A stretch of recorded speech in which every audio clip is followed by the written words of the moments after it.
किसी ने मेरे पैर पे पैर रख दिया, उसे क्या बोलूं? कैसे बोलेंगे? किसी ने मेरे पैर पर पैर रख दिया। अब यहाँ पे ना कई बच्चों में देखा ट्रांसलेशन करके कुछ भी बना देते हैं। Leg my leg. Leg my leg, लेगम leg, लेगम leg हो गया। देखो जैसे कि हम जा रहे हैं, आई एम वॉकिंग, केले का छिलका पड़ा था और मेरा जो पैर है उस छिलके के ऊपर पड़ा और मैं स्लिप हो गया, फिर मैं पड़ा। अब पढ़ने के लिए आप क्या लगोगे? मेरा पैर किस चीज़ के ऊपर पड़ा। अब पड़ा देखते ही फॉल याद आता है, इनको ट्रांसलेशन करते हो आप, है ना? तो my leg fell on to the pillow बनाना, my leg fell on to the. अब लेग जो आपकी गिरी, इसका मतलब क्या है कि आपने ऐसे पैर उठाया और आपका पैर कट के गिर गया। तो कोई चीज़ ऐसे थोड़ी ना गिरी आपका पैर। अब यहाँ पर पैर पड़ने का अर्थ क्या है? उसका पैर मेरे पैर पर रखा गया, मेरे पैर पर पड़ा, है ना? तो इसको बोला जाता है step. Step, he stepped on to my foot, उसने मेरे पैर पर स्टेप कर दिया। स्टेप ऑन टू समवन या step on to something. Step, step ही तो होते हैं ना कदम हमारे, राइट? जैसे कि मैंने इसके ऊपर कदम रखा तो I stepped on to this, got it? जैसे कि उसने उसके सर पर पैर रखा था ना बाहुबली ने, कटप्पा के जो पैदा हुआ था उसका सर पर, he stepped on to the head. On भी लगा सकते हो, stepped on his head, right? थोड़ा सा कई बार ना मीनिंग अंडरस्टैंड किया करो। पूजा पीना मत, रख लो। तो कई बार क्या है, चीज़ों का जो मीनिंग है उसको एग्जैक्ट ट्रांसलेशन करने के बजाय सेंस समझो कि क्या सेंस हो सकती है, क्या कहना चाह रहे हैं। यही चीज़ आपको समझनी है। होता क्या है, जो वर्ड होता है उसी के अराउंड होता है। जो सडनली आपके माइंड से वर्ड नहीं निकल पाता, वर्ड उसी के अराउंड होता है। जैसे कल मुझे याद नहीं आ रहा था, आपने पूछा था ना, कोई नहीं, इसको बोलते हैं नेवर माइंड। क्या बोलते हैं? Never mind. इतना बेसिक वर्ड है ना, नेवर माइंड। भाई कोई बात नहीं, ध्यान मत इस बात पे, इग्नोर करो, नेवर माइंड ऐसे बोलते हैं। डोंट माइंड भी कह सकते हो, डोंट माइंड, है ना? तो बट क्या होता है, हमने अलग तरीके से सीखा होता माइंड वगैरह, हम कहीं और दिमाग जाता है, कोई नी में नहीं गया, लेकिन सेंस समझो कि क्या मीनिंग दे रहा है वहाँ पर। यहाँ पर इट्स ओके भी काम कर देगा, कोई बात नहीं, इट्स ओके। लेकिन एग्जैक्ट बोलेंगे तो नेवर माइंड। क्या बोलेंगे? या फिर डोंट माइंड। ओके, कोई बात नहीं, डोंट माइंड। लेकिन कहेंगे कोई बात नहीं का उल्टा, भाई बात क्यों नहीं, दिमाग में घुसा लियो, माइंड इट। क्या बोलेंगे? Mind it. बोलते ना माइंड इट, कभी हल्के में ले जाए, माइंड इट, चुप रहा कर तो समझी, माइंड इट। और नहीं कोई बात नहीं, never mind, don't mind, don't mind. Understood? Have you got it, yes और no?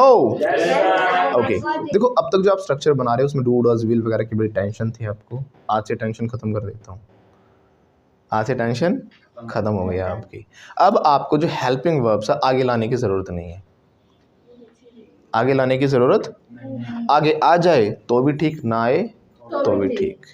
But in spoken English, but in, अगर आप एग्जाम्स की बात कर रहे हो, ग्रामर की बात कर रहे हो, वहाँ पर आपको प्रॉपर स्ट्रक्चर वाइज सब कुछ लिखना होगा। ओके, एग्जाम्स में मत लिख के आना जो मैं सिखाऊंगा। स्पोकन की मैं बात कर रहा हूँ, स्पोकन में ज़्यादा अच्छा तब माना जाता है जब आप कम ग्रामेटिकल होकर बोलते हो। क्या बोला मैंने? अगर आप ग्रामेटिकल बोलते हो, क्या आप जाते हो, डू यू गो, है ना? क्या वो गया, क्या वो जा चुका है, हैज़ ही गॉन। तो आपका लगता है कि आप रटी हुई जो इंग्लिश वो बोल रहे हो, आप एक लर्नर हो, आप एक लर्नर हो। जो इंग्लिश है वो फ्री आपके मुंह से निकलनी चाहिए, उसमें कहीं हैज़ मिस हो गया, इट्स ओके, हैज़ मिस हो गया, इट्स ओके, आगे नहीं आ पाया, it's okay. That is the exact way of speaking, that is the exact way of speaking any language, not only English, any language. कोई भी language आप बोलोगे तो आपको सिर्फ जो मेन चीज़ें वो तो लगानी पड़ेगी, मेन जो चीज़ें हैं वो लगानी पड़ेगी, ज़रूरी नहीं कि लेकिन प्रॉपर की हैज़ भी आगे आए, विल भी आगे आए, ऐसा नहीं है। फॉर एग्जाम्पल जैसे मैंने कहा कि वो चला गया, he has gone, he has gone. अब क्वेश्चन में था तो हैज़ आगे आता है, आपने ये भी कहा ना ही हैज़ गॉन, ये क्वेश्चन ही है ये भी। अब ही हैज़ गॉन, लेकिन ग्रामर क्या डिमांड कर रही है कि हैज़ आगे आना चाहिए, हैज़ ही गॉन। तो आपके मुंह से जैसे भी निकल जाता है तो कई बार कहते ओ ही हैज़, ओ क्वेश्चन था तो हैज़ आगे आना चाहिए था। टेंशन नहीं लेनी आपको, जब किसी से कन्वर्सेशन कर रहे हो तो वो भी सही ही है। जब मैं आपसे पूछता हूँ कि आप समझ गए, sometimes instead of saying have you understood, what I से, अंडरस्टूड, व्हाट आई से, अंडरस्टूड या गॉट इट। पूरा सेंटेंस क्या था, हैव यू गॉट इट। आपको समझ में आ गई कि मैं क्या पूछना चाह रहा हूँ, हैव यू गॉट इट ही पूछ रहा हूँ मैं भी अभी, राइट? तो अब उस समय कभी आपने ध्यान दिया, और सर का तो गलत हो गया, हैव ही नहीं लगाया राइट? या फिर मैं कहूँ you have got it, you have, grammar क्या डिमांड कर रही है, हैव यू गॉट इट। ऐसे मैंने पूछा क्या आप गए थे स्कूल कल, कैसे पूछेंगे, did, loudly, did you go to school, है ना? आंसर क्या देते हो, yes I went to school, second form, I went to school, second form लगा देते हो। लेकिन ये ऐसे भी हो सकता है, यू वेंट टू स्कूल, क्या हो सकता है, you went to school, but यहाँ पर एक्सप्रेशंस आपके काम करते हैं, ठीक है दिव्या?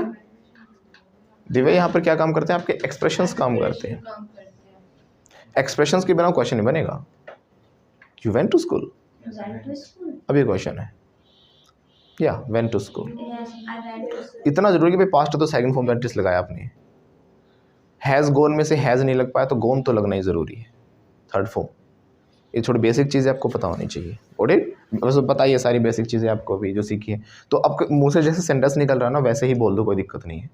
बट जब मैं सेंटेंस इस क्लास में बुलवाऊंगा तो आपको ग्रामेटिकल होकर बोलना है। अगर आपने मुझे देखा कहीं पर, आप किसी ओ सर हमारे पढ़ाते हैं ये, कैसे बताओगे, ही टीचेस, ही, तो कोई पूछेगा भाई कहाँ पढ़ाते हैं ये, हाँ क्या बोलते थे, वेयर डज ही टीच बोलते थे। अब डज की जरूरत नहीं, where he teaches, he teaches बोला उसी आगे वेयर लगा दिया, simple, where he teaches. Expressions भी आना चाहिए, वेयर ही टीचेस, तभी लगेगा क्वेश्चन, वेयर ही टीचेस। ये फ्लुएंटा पे पढ़ाते हैं, है ना, ही टीचेस एट फ्लुएंटा। क्या हुआ दिव्या, कुछ प्रॉब्लम, यस, मेडिसिन चाहिए, इनको भी खुजली हो गई, फैल गई क्या हुआ, सर दर्द है, हेडेक है, दबा दो, तुम्हारी बहन है, पूरे रास्ते दबा के लाए थे। अच्छा अब तो कुछ खा रखा है ना, फिर खाली पेट तो गोली नहीं लेनी चाहिए आपको।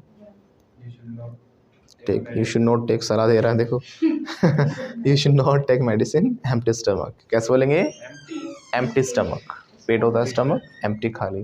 फिर से बोलो, सलाह दो, you should not take medicine empty stomach. I am hungry I am also hungry, भूखे पड़ा रहे हैं हम आपको पानी पी पी तब तक आगे चलिए, कंटिन्यू करते हैं, ठीक है? तो क्या समझ में आया कि आपको हेल्पिंग वर्ब्स की इतनी टेंशन नहीं लेनी है, और जितना कम हेल्पिंग वर्ब्स से जितना कम ग्रामर सोच के बोलोगे उतनी अच्छी लैंग्वेज लगेगी। अंग्रेजों को भी आप देखोगे ना, वो भी सिंपल होते हैं, हे यू गोइंग, क्या बोलते हैं, हे यू गोइंग, वो कहना चाहते हैं हे आर यू गोइंग, सिंपल बोलते हैं यू गोइंग, आर भी नहीं लगाया, आगे लाने की तो बात की बात है, हेल्पिंग वर्ब को आर लगाया ही नहीं उन्होंने, हे यू गोइंग, अपने आप में या गोइंग, या एम भी छोड़ दो चाहे, आई गोइंग, या गोइंग, सिंपल, आई गोइंग, आई भी हटा दो चाहे, या गोइंग, लेकिन आईएनजी जरूरी है, तभी पता चलेगा कि जा रहा हूँ। हाँ, कभी कहते गो गोन होगा कब, जब चलेगा ये तो, he has gone, yeah gone, yeah gone, yeah gone right, yeah gone। तो movie a happy new year, that time one person used it's piece of cake, it's a piece of cake, right. तो मैंने यही कहा कि जो मैं आपको सिखा रहा हूँ ना, जब रियल कॉन्वर्सेशंस देखोगे, ऐसा नहीं कि कुछ भी इडियम रटवा दिए, कुछ भी वर्ड सिखा दिए। कुछ लोग होते हैं लिखो 20 वर्ड मीनिंग लिखो, कहीं से भी ढूंढ के कुछ भी लिखवा देते हैं, वो कभी स्पीकिंग में आपको मिलेंगे नहीं, कहीं मिलेंगे ही नहीं। ऐसे तो लाखों करोड़ों वर्ड्स हैं, है ना। लेकिन मैं एग्जैक्टली वही सिखा रहा हूँ जो आपको कहीं ना कहीं आसपास बोलते हुए सुनते हुए जरूर दिखेंगे आपको। एग्जैक्ट जो कन्वर्सेशन में यूज़ होता है मैं वो आपको सिखा रहा हूँ चीज़। तो इसलिए हर एक वर्ड बहुत ही ज़्यादा कीमती है। ऐसा नहीं है कि इसकी जगह कुछ और यूज़ कर लेंगे, they are very selected. Okay, तो जब कोई चीज़ सीक्रेट होती है तो उसे हम बोलते हैं कॉन्फिडेंशियल। क्या बोलते हैं? हाँ, तो ये मत होता ना कहाँ से लेके आए, क्योंकि सीक्रेट है, इट्स कॉन्फिडेंशियल, नहीं तो सारी खा जाएगी जो बची हैं वो सेब भी नहीं छोड़ेगी। तो बोलो इट्स कॉन्फिडेंशियल। कैसे बोलेंगे? It's confidential. ओके, आगे चलते हैं थोड़ा सा। क्या समझ में आपको कि हेल्पिंग वर्ब आगे आए कोई दिक्कत नहीं, ना आए तो भी कोई दिक्कत नहीं। आपको स्पोकन में जैसे आपका मन करे फ्री होकर आप बोलिए, इतना टेंशन मत लीजिए। तो कैसे बोला कि भाई ये गया, वो गया, वो ही वेंट। क्या बोलेंगे हम? वो गया था ना, ही वेंट। कहाँ गया वो? कितने बजे गया वो? What time he went? कितना समय लगा उसे जाने में, How long? How long he took, action इसमें टेक ही रहता है हमेशा। किस वाली कंडीशन में, कितना समय लगा, तो इसमें जाना एक्शन नहीं है, लेना एक्शन है। How long he took to reach, to reach. फिर से बोलो, How long He took. कहाँ गया वो, Where? वेयर ही वेंट, किसके साथ गया वो, he went. Who he went with. तो वेंट से ही काम चल गया ना आपका। जब आप डिड यू गो बोलो, आपने बोला सर पढ़ाते हैं, ही कहाँ पढ़ाते हैं ये, कितने बजे पढ़ाते हैं ये 7 बजे पढ़ाते हैं सुबह। टीचर्स एट, कहाँ पढ़ाते हैं, जुवेंटा पे पढ़ाते हैं। कितनी देर पढ़ाते हैं, 2 घंटे पढ़ाते हैं। It is for 2 hours। Clear है। मैं जाऊंगा, I went. क्या आप जाओगे, एक सेकेंड, इवेंट कहाँ से आ गया, जाऊंगा, I will go. I will गो, है ना। थोड़ा वक्त लगता है कई बार समझने में, है। जाऊंगा कैसे बोलेंगे, I will go. कहाँ जाओगे, Where will you go? Where you will go, कह दो, कोई दिक्कत नहीं है। विल जरूर नहीं आ गया है। वेयर यू विल गो कैसे बोलेंगे, किसके साथ जाओगे, who you will go with, या who will you go with कहो, who you will go with कहो। फिर से बोलो, किसके साथ जाओगे, वंस अगेन, मैं खेलता हूँ, I play. कहाँ खेलते हो, Where you play. Where you play, पहले डू आता था ना, where do you play, where you play, बस बात खत्म। वेयर यू, Where you किसके साथ खेलते हो, हु डू यू प्ले था, अब बोल दो हु यू प्ले विद, क्या बोलेंगे। तो रियल कॉन्वर्सेशन क्या कहता है कि इतना ग्रामेटिकल होकर मत बोलिए, जितना ग्रामेटिकल होकर बोलोगे उतना लगेगा कि अभी तो आप सीख रहे हो, सेंटेंसेस फॉर्मेशन बनाना सीख रहे हो। रियल कॉन्वर्सेशन को कभी भी नोट करोगे, वहाँ पर ग्रामर आपको मिलेगी ही नहीं। Okay okay, Okay. You understand, yes I understand, simple, I understand कैसे बोलेंगे, I understand. यू गेटिंग, या I getting, I'm getting. You are getting, You are getting. I am getting, I'm getting. Are you getting. Are you getting? तो मैंने कितने अलग अलग तरीके से बोलती ना, आर यू कहूँ, यू आर कहूँ, यू गेटिंग कह दिया, गेटिंग सिंपल भी कह दिया। तो लिखिएगा एक तरफ, नोटबुक में एक तरफ लिखना है पहले तो, WH फैमिली लिख लो लाइन में, where, why, what time, how long, जो भी आपके 5-7 वर्ड्स हैं। क्यों, कब, कैसे, कहाँ, What? क्यों, कब, कैसे, कहाँ, किसके साथ। Why? इंग्लिश में लिखना, कभी हिंदी में लिख लो, क्या है, हूँ, क्यों, लिखो why, Why? Where, Where? When, When? What time, how long, who with. कोई सीक्वेंस थोड़ी ना होता है इस चीज़ का कि भाई वहीं व्हाट टाइम ऊपर ही आएगा नीचे। लिख लिया आपने। तो मतलब जो भी आपकी WH फैमिली आपने एक तरफ लिखना है, फिर इस पे बड़ा सा स्लैश लगाइए सबके सामने। इसके आगे सेंटेंस लिख दीजिएगा, यू प्ले, ही टीचेस, अगला सेंटेंस लिखिएगा उसके नीचे, हाँ जी, ही टीचेस, दे वेंट,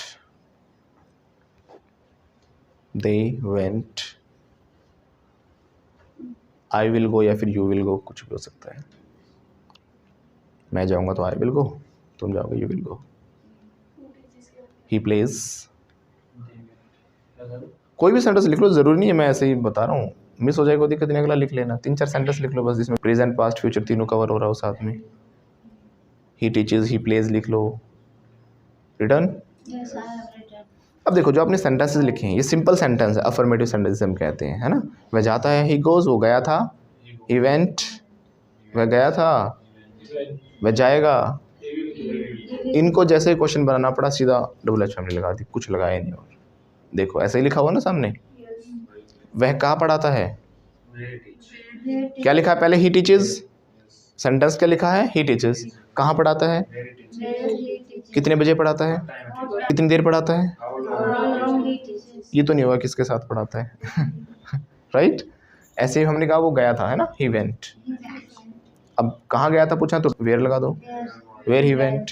तो सिंपल टेबल बना के ऐसे एक तरफ और एक तरफ अफर्मेटिव सेंटेंस, उनको जोड़ दोगे तो भी वो क्वेश्चन ही है, तो यहाँ डू डज डिड विल की इतनी टेंशन नहीं लेनी है आपको। तो ये था इसका सेकंड पार्ट। फर्स्ट पार्ट में हमने प्रैक्टिस की थी, सेकंड पार्ट में हमने सीखा कि कैसे आपको अब इंग्लिश बोलनी है, ज़्यादा ग्रामेटिकल होने की ज़रूरत नहीं है, राइट। और लोग यहीं पर अपना कॉन्फिडेंस क्या कर लेते हैं, डाउन कर लेते हैं कि सर आपने सिखाया था डू डज डिड विल बोलना था, लेकिन मेरे टाइम पे डू नहीं लग पाया, डज नहीं लग पाया। क्योंकि जब हम इंग्लिश बोलना स्टार्ट करते हैं तो हम बड़े ही ज़्यादा ग्रामेटिकल होकर ज़रूर देखते हैं, सच्चाई यही है, राइट। और अपनी गलती को इतना ऑब्जर्व करते हैं, इतना करते हैं कि सर गलती हो गई मुझसे, मैंने ये गलत कर दिया। गलत नहीं होता कम्युनिकेशन में कभी भी, कम्युनिकेशन में कभी भी कुछ गलत होता ही नहीं है। Got it? बस आप अपने जो एक्सप्रेशंस हैं वो अच्छे रखना, और प्रॉपर वर्ड्स, प्रॉपर भी कुछ नहीं होता वैसे देखा जाए तो, अप्रोप्रिएट वर्ड्स होते हैं। ज़रूरी नहीं कि जो एग्जैक्ट वर्ड हो वही इंग्लिश होगी उसकी। Got it? जैसे कि हमने कहा भाई मोटी होती जा रही है, अब देख रही है, अब मोटी के लिए ज़रूरी नहीं मैं फैटी यूज़ करूँ या फैटी यूज़ करूँ, नो, मैं क्या कह सकता हूँ, you are being round day by day. अब राउंड वर्ड आ गया है हम, तो अपने आप राउंड ने ये क्लियर कर दिया कि मोटी हो रही है। तो बस थोड़ा सा आपको दिमाग लगाना पड़ेगा कि सेंस अपने आप दे दी ना राउंड ने। मैंने कहा मैं पहले बहुत मोटा था, I was just round that time, बस बात हो गई, ख़त्म। इतना नहीं है कि सब कुछ। मैंने कहा she doesn't ride her scooty, she flies, she flies. अब फ्लाइज का मतलब नाम क्या हो गया, शी राइड्स रैशली, उड़ाती है, राइड नहीं करती। She doesn't ride, she flies. पेट बाहर आता जा रहा है भाई, देख शर्ट में से दिखाई दे रहा है। तो बोलेंगे your belly is peeping out of your shirt. Peep क्या होता है, ताकना, झांकना। तो अपने आप समझ आ रहा है कि भाई पेट तरह बाहर झांक रहा मतलब मोटा होता जा रहा है ना। डिच होता है कोई चीज़ गिरना, नीचे छोड़ना। पेट बाहर निकल रहा है तो your belly is ditching out, क्या बोलेंगे हम, या फिर योर belly इज डिचिंग भी कह सकते हैं, belly इज डिचिंग। तो ये वर्ड सारे मैंने अलग यूज़ किए, एक का भी वो मीनिंग नहीं था, लेकिन सबका मैंने वही मीनिंग ला दिया। वही मीनिंग आ गया, नहीं आ गया? आपने कोई बहुत अच्छी परफॉर्मेंस दी, हमने बोला यू आर ऑन फायर, क्या बोला हमने, तो फायर का अपने आप कनेक्शन हो गया पावर से, है ना। आग लगा दी भाई, धुआं उठा दिया बिल्कुल। हिंदी में हम बोलते हैं ऐसे चीज़, धुआं उठा दिया भाई, है ना, आग लगा दी बिल्कुल, स्टेज तोड़ दिया। अब स्टेज तोड़ दिया मतलब क्या, नहीं थोड़ा लेके थोड़ी ना आई थी वो कि भाई थोड़ा लेके आई थी और तोड़ दिया स्टेज, है ना। सिस्टम हैंग कर दिया सिस्टम हैंग कर देंगे। तो सेंस क्या है, वर्ड इस तरीके से यूज़ करो कि आप उसका मीनिंग वो दे दो, ज़्यादा ग्रामेटिकल नहीं होना है, जो बोल रहे हो दैट इज़ एब्सोल्युटली 100% करेक्ट। बस कॉन्फिडेंस रखो कि हाँ that I can speak, I can speak. जैसे मैं जा रहा हूँ, आई एम गोइंग, तो ये बोल सकता हूँ आई एम लिविंग। हाँ बिल्कुल सही है, हो सकता है क्या है यही आई एम लिविंग। हाँ मैं जा रहा हूँ, आई एम लिविंग कहो, आई एम गोइंग कहो, तो वर्ड चेंज कर दिया। ओके यस, लीव मतलब क्या होता है, कहीं से निकलना है। तो जैसे मैं स्टार्टिंग आई एक्शन में कराया भी था कि मैं इतने बजे घर से निकलता हूँ, I leave home at 10 o'clock, तो आपने वो कंटिन्यू से बना दिया, जा रहा हूँ अभी, आई एम लिविंग, कैसे बोलेंगे, okay I am living now, कैसे बोलेंगे, यानी I am going now, I am, मैं आ रहा हूँ, आई एम कमिंग कह दो, आई एम अप्रोचिंग कह दो, आई एम रीचिंग यू कह दो, I will be with you after some time, मैं आपके साथ होऊंगा। सबका सेंस तो वही होगी ना। तो डिपेंड, अब अलग अलग तरीके से बनाने की कोशिश किया करो सेंटेंसेस को। ओके और अगर आप इंग्लिश सीखना चाहते हो तो ऊपर दिए गए नंबरों पर कॉल करके हमारे कोर्सेज के बारे में अभी पता करें। हम ऑनलाइन ऑफलाइन दोनों मोड्स में क्लासेस प्रोवाइड करते हैं, और हैंड होल्डिंग सपोर्ट के साथ एक एक सेंटेंस, एक एक स्ट्रक्चर को क्या कराते हैं, प्रैक्टिस कराते हैं। क्या कराते हैं, क्या कराते हैं, प्रैक्टिस कराते हैं। ये था पार्ट 2, और पार्ट 3 देखने के लिए जहां पर हम नया स्ट्रक्चर सीखने वाले हैं, इस बॉक्स पर क्लिक करें। Thank you very much.